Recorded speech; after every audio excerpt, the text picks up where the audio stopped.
È ciò che ogni giorno si presenta sotto gli occhi di tutti, spazzatura lungo le strade di periferia e negli angoli, spesso anche in bella vista del centro. Rifiuti abbandonati tra isole ecologiche ufficiali che diventano discariche abusive, strade trasformate in pattumiere.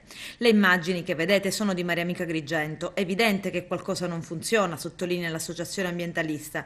Ci troviamo davanti agli occhi gli effetti di una raccolta differenziata programmata male e controllata peggio. È possibile, conclude il presidente di Maria Amico Claudio Lombardo, che nessuno provi vergogna o cerchi di rimediare? E ad essere esasperati sono anche i cittadini, coloro che pagano le tasse e subiscono gli effetti collaterali di inciviltà e inesistente senso civico.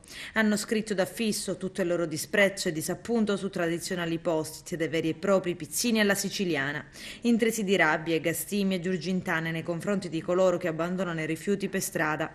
Obiettivo è scoraggiare gli sporcaccioni, come dire che se telecamere e multe non sono sufficienti a placare ignoranza e maleducazione, forse saranno il malocchio ed insulti e minacce. Forse questo riuscirà a toccare le corde di chi contribuisce a rimpinguare le discariche abusive, cumuli di rifiuti che nonostante le abituali bonifiche tornano a nuova vita.